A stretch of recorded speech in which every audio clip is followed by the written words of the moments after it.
क्या आप देश और दुनिया की खबरों से रह जाते हैं बेखबर?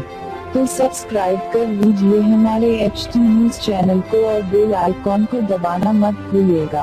उन्नाव में रेप के बाद जलाई गई पीड़िता ने शुक्रवार रात दिल्ली के सफदरजंग अस्पताल में दम तोड़ दिया। बेटी की मौत के बाद बेटी के पिता ने इंसाफ की गुहार लगाते हुए उन्होंने कहा कि बेटी के साथ दरिंदगी करने वाले आरोपियों को फांसी की सजा दी जाए या दौड़ा दौड़ा कर मारा जाए। पीड़िता के पिता ने कहा, जिस तरह हैदराबाद कांड के आरोपियों को मारा गया, ऐसे ही हमारी बेटी के दरिंदों को दौड़ा दौड़ा कर मारा जाना चाहिए या फिर फांसी दी जानी चाहिए। पीड़िता के पिता ने बताया कि बेटी के साथ रेप की वारदात के बाद से प्रधान के घर से पूरे परिवार को जान से मारने की धमकी मिलती रही और हमारे साथ मारपीट भी की गई।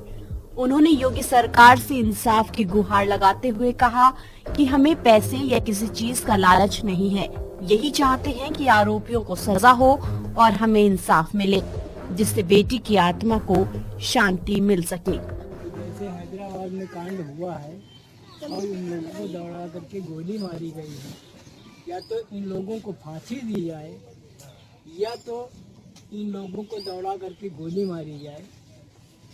इसके अलावा हमको ना कोई धन का लालच है, ना कोई चीज़ का लालच है कि हमारा बिल्डिंग बन जाए, हमको और कुछ नहीं चाहिए। आपको बता दें कि पीड़िता को जलाने वाले 5 आरोपियों को गिरफ्तार कर लिया गया है। इनमें से 2 ने पिछले साल पीड़िता के साथ रेप किया था।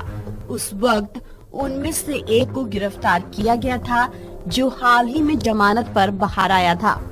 बता दें कि गुरुवार सुबह 5 लोगों ने रेप पीड़िता को जिंदा जलाने की कोशिश की।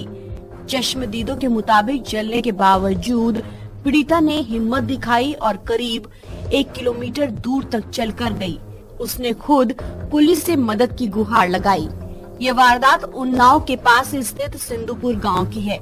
90% जली हालत में लड़की को उन्नाव से लखनऊ रेफर कर दिया गया, जहां से बेहतर इलाज के लिए गुरुवार देर रात दिल्ली के सफदरजंग अस्पताल लाया गया, जहां उसकी हालत गंभीर थी और वेंटिलेटर पर रखा गया था।